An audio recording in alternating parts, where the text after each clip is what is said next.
Alright.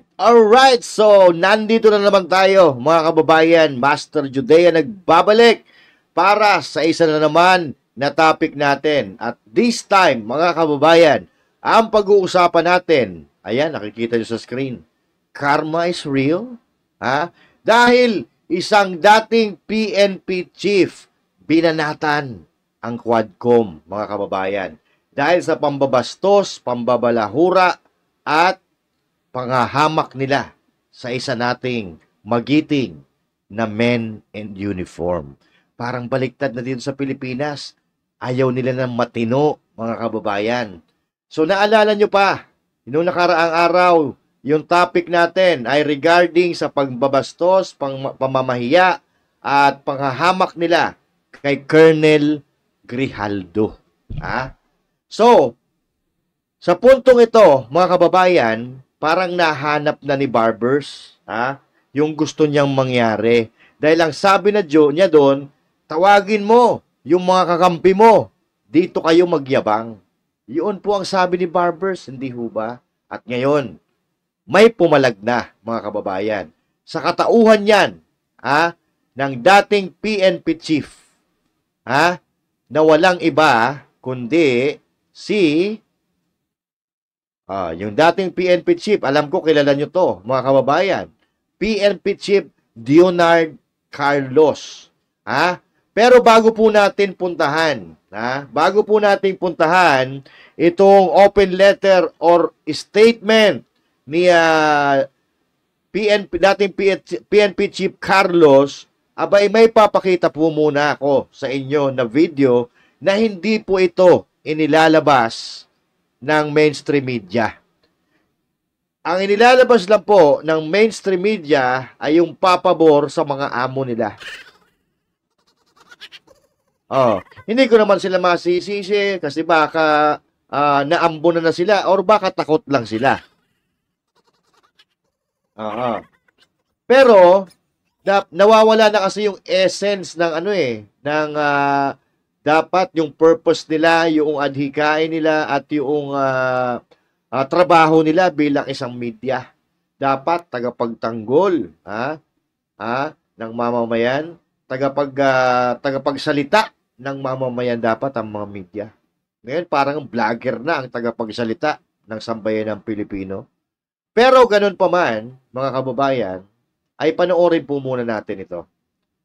Hindi po ito nila pinalalabas dahil napahiya po ang Quadcom dito at lahat ng may pasimuno ng mga Quadcom na yan. Napahiya sila dito sa ginawa ni Colonel Grijaldo. Panoorin natin to, mga kababayan, bago natin basahin at reaksyonan ang open letter ni dating PNP chief Leonard Carlos. So, ito, panoorin po natin ang ginawa ni Colonel Grijaldo. It's not all about the crown, but it is about the cross. It is not about the honor, but it's about the sacrifice. It's not being the first, but being the last. It's not being the great, but being the servant. Ulitin po natin, Ulitin po natin. Alam nyo, mga kababayan, nakakatindig balahibo itong sinasabi ni Colonel Grijaldo. At kung itong mga taga-Quadcom natin at may mga pasimuno nitong mga hearing-hearing na ito ay marunong umintindi, tatamaan po sila dito. Sapul na sapul po sila dito.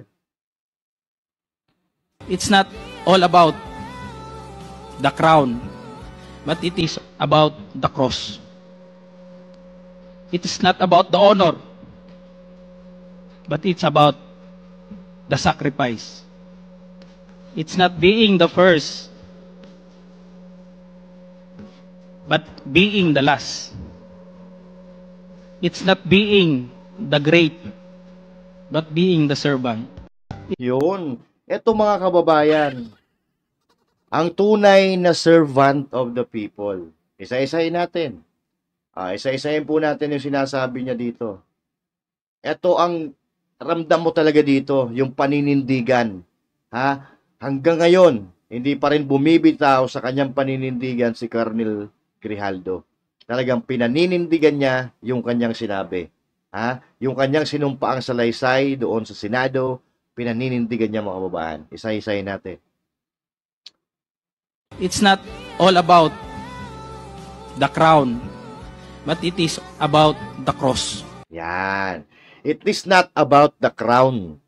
It's all about the cross.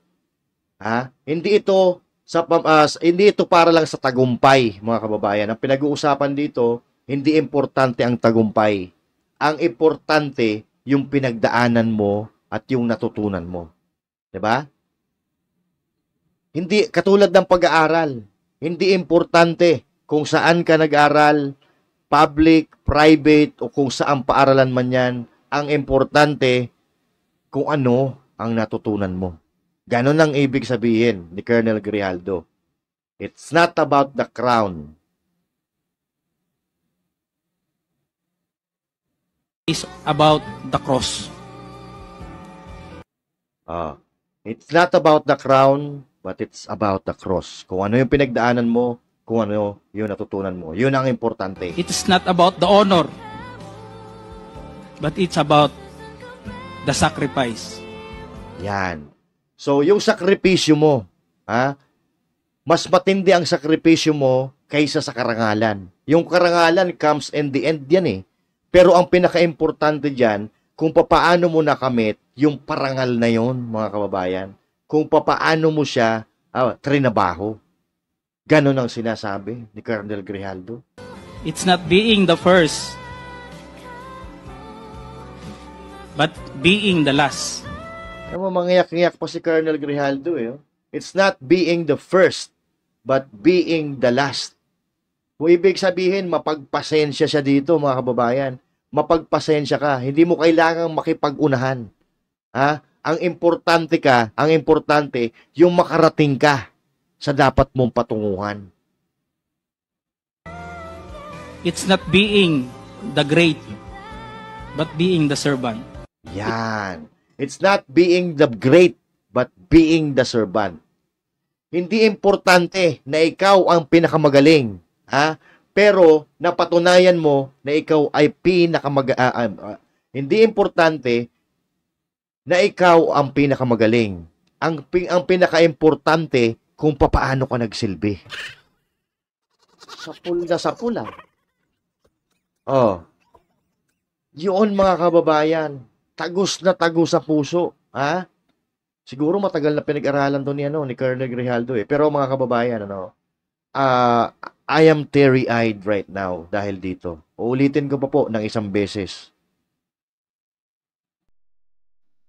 It's not all about the crown, but it is about the cross.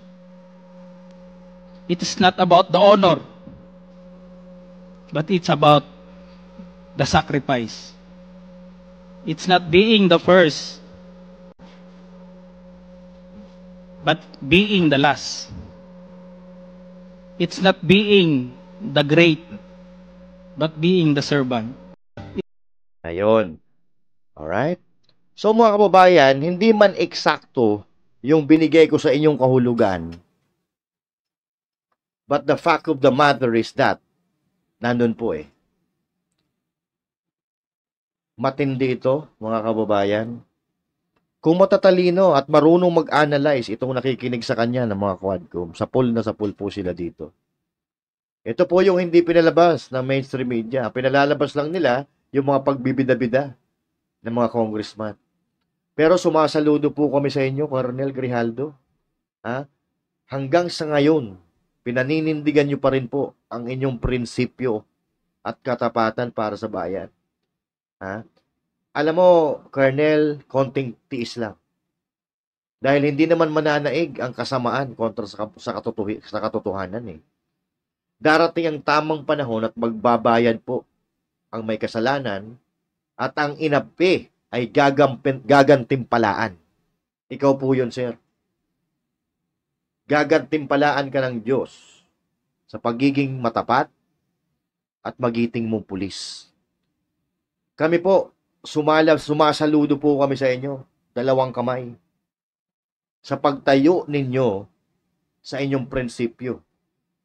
You are the true servant of the Filipino people, a true servant of our country. And we will pray for you, Colonel Grijaldo. And I know for sure, sa mga nanonood ngayon, ipagdadasal ka rin nila. Ipagdasal po natin ang kaligtasan, ha? At kapayapaan ng isip at damdamin ni Colonel Grijaldo. At sana, Colonel Grijaldo, sana nakikita mo ang buhos na pagsuporta sa iyo ng mga netizens, ng taong bayan dahil sa inyong paninindigan, sir. Yaang mga sinabi mo ay sampal sa pagmumuka ng mga buwaya at sakim at hayok sa kapangyarihan ng mga kampon ni Satanas. Ito yung lagi nating sinasabi, mga kababayan. Yung nagmamahal sa bayan, yung may pagmamahal sa Diyos, may pagmamahal sa kapwa. Ito yan, si Colonel Grijaldo. Ito ang tunay na trabahador ng gobyerno. Alam mo, Colonel Grijaldo, kakampi mo po kami. Kakampi mo ang taong bayan. Hindi habang panahon, nasa kapangyarihan ang mga buwakan ng ina. And even the old trees, decade trees, mga kababayan, ang itinatanggal at itinatagal dito sa mundo. Yung mga dekada-dekada ng puno na nabubuhay sa mundo may katapusan din. Tayo pa kaya? Kapangyarihan pa kaya? May katapusan lahat dito sa mundo. And I'll guarantee you, Colonel Grijaldo, may naghihintay na gantimpala sa iyo sa bandang dulo ng laban na ito. Alam mo, mga kababayan, kung matatandaan nyo yung si Captain Paildon, no? Si Captain Paildon, mga kababayan, ay ginisa din ng ginisayo ng Blue Ribbon Committee kasama sa pamumuno ni Dick Gordon. Kasama niya doon si Ping Lacson at iba pang mga miyembro ng committee nila. Pinahirapan din nila si Paildon, mga kababayan. Hindi man gumanti si Paildon, mga kababayan, nakaganti ang taong bayan. Nasaan na sila ngayon? Wala na sila sa pwesto dahil ayaw sa kanila ng tao. Dahil may masama silang ginawa sa kanilang panunungkulan sa gobyerno. Kaya naniniwala ako, Colonel Grijaldo, na may katapat lahat dito sa mundo. Lahat ng ginagawa natin dito sa mundo ay may kaakibat na responsibilidad, consequence, at may karma. Yun po ang totoo. Hindi ka po pwede magtago sa karma. Ano? At ngayon nga, Colonel Paildon, tuloy. Colonel Grijaldo, lumalabas na po ang inyong mga kakampi dahil hinahamon kayo ni Barbers. So, eto na po ata yun. Wait lang. Tanggalin muna natin to. Tanggal to. At ipalit po natin ito, mga kababayan.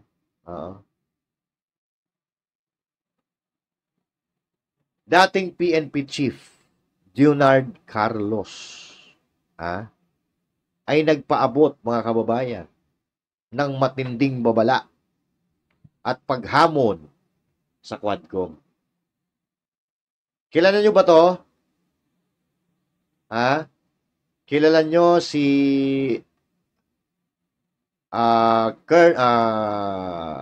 General Leonard Carlos, former PNP chief, 2020 to 2021, under Duterte administration.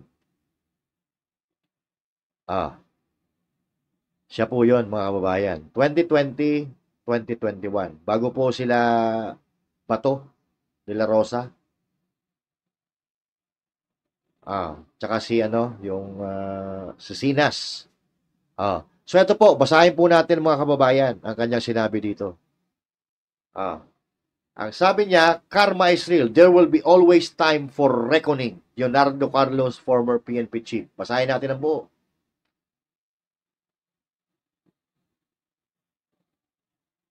Sabi niya dito, mga kababayan, ito,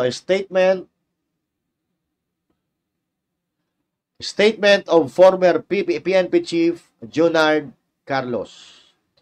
The Quadcom detained Police Colonel Grijaldo during the Christmas holidays. He is kept in the Batasan complex since December 14, 2024, or over 5 weeks already. In the last Quadcom hearing, lawmakers challenged Grijaldo to bring out his guts so that predators in the committee can lash on him. Grijaldo simply stuck to his right against self-incrimination surrounded by the crooks, knowing fully he is in their territory. I say, release Police Colonel Grijaldo from his detention and file a cases against him before a judicial court where he can defend himself. Or better yet, bring the Quadcom hearing at the PNPA ground and invite all Lacans to witness how you bully and disrespect an officer of the law. Remember, there is saying in the academy that there always be a time for reckoning. Karma is real. Enough is enough. Don't tread on me.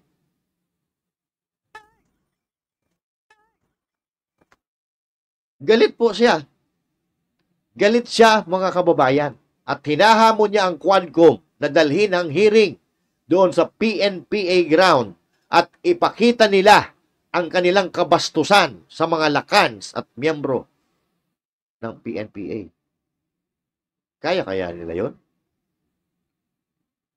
Kasi ang sabi ni Barbers, tawagin mo yung mga kakampi mo at dito kayo magtapang. Ngayon, Barbers, kung talagang matapang ka, Barbers, dalhin mo ngayon ng hearing sa ground ng PNPA at ipakita nyo yung pambubulin nyo at pambabastos nyo sa isang tao na nagpapatupad ng batas.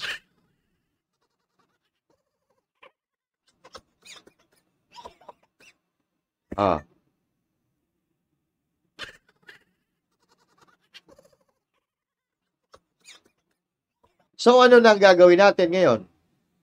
I think this is a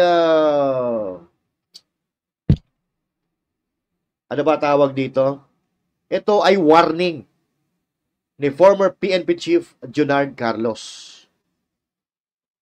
Ito ay warning sa Quadcom. Now, tingnan natin kung ano ang magiging sagot dito ng Quadcom. Kung dadalhin ba nila ang hearing doon sa ground ng PNPA? Ako nga gusto ko, Sir Leonard Carlos, since kahit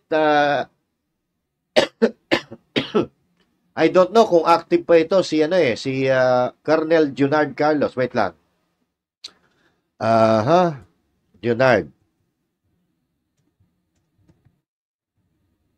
Tingnan natin kung active pa po siya.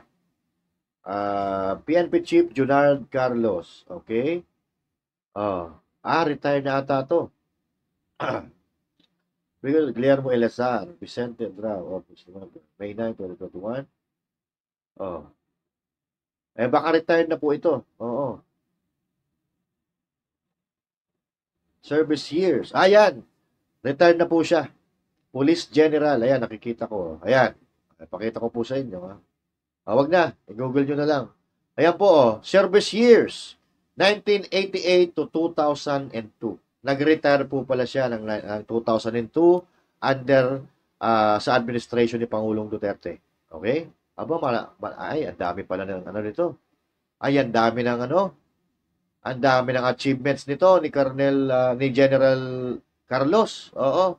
Ito kaya mga taga-Quadcom. Ano kaya ang mga accomplishment nito? Oh. At kung makapambaboy sila sa mga men in uniform, parang ganon-ganon na lang eh. Oo. Parang akala mo sila yung Diyos eh. Sila yung may-ari ng Pilipinas. Akala mo sila nagpapasweldo sa mga men in uniform. Kung makaasta. Sa bagay, ganon din makaasta yung amo nila eh. Akala mo presidente. Ha? Kung makapag-usap sa mga men in uniform, akala mo siya yung presidente ng Pilipinas. Diba? Yung amo nila, si Tambaluslos. Oo. So now, ang gusto ko nga, sir, sana, at siguro, at ako natitiyak ko, na gusto rin yan ng mga netizens natin, ng mga kapwa natin, mga ordinaryong Pilipino, na hinahamon ho kayo eh. Oo. Pinapupunta ho kayo dun sa Quadcom eh. Puntahan nyo po. Oo. Kasi hinahamon po niya yung mga kakampi eh. Mga kakampi ni Colonel Grijaldo, doon daw magmatapang sa Quadcom eh. Bakit hindi nyo kaya, sir, subukan, napuntahan? Kasi total, naging PNP chief naman kayo at ako, naniniwala ako na may connection pa rin kayo sa mga PNP kahit sa mga active ngayon. Oo. Bakit hindi ko kaya? Bisitahin nyo si Barbers doon sa Quadcom habang nag-hearing. Kasi nahanap po niya kayo eh. Oo, yung mga kakampi daw ni Grijaldo, doon daw magmatapang sa Quadcom. Oo. Bahala na ho kayo. Kayo po ay nanilbihan sa bansang Pilipinas, sa bansa po natin. At kung ako po nanilbihan ng ganong katagal, 1988 at 2022, ha? Ilang taon yun? 2022, 1988. So more than 20 years. Ay hindi po ako papayag na basta-basta na lang ganyan na ang maghahari-hari ay yung mga wala namang ambag sa Pilipinas. Oo. Samantalang kayo, inilaan nyo yung inyong mahigit 20 taon sa paninilbihan na araw-araw nasa hukay ang kaliwang paan ninyo. Tapos gaganon-ganon nila po kayo na mga ganitong mga walang kwenta mga politiko. Di ba? Nasa inyo na po ang desisyon, sir. Oo. Kasi sana po ganito eh. Oo. Total naman po, nagkakatarantaduhan, kayo na po bahala. Oo. Kung ano po ang desisyon nyo dyan. Basta kami po, susuporta po kami kung ano po yung alam namin na tama. Itong ginagawa dyan sa Quadcom, mula umpisa pa lang ay di na po namin pinaniniwalaan. Paano na namin yan susuportahan? Hindi na kami naniniwala dyan. So, yan, mga kababayan. At yun po, ang mensahe, ni Colonel Leonard Carlos, dating PNP chief, sa mga Quadcom. We'll see kung ano po ang sasagot nila. Hanggang dito na lang po. And once again, my name is Master Judea saying thank you. God bless you all. And to God be the glory. Magandang araw po sa inyo lahat.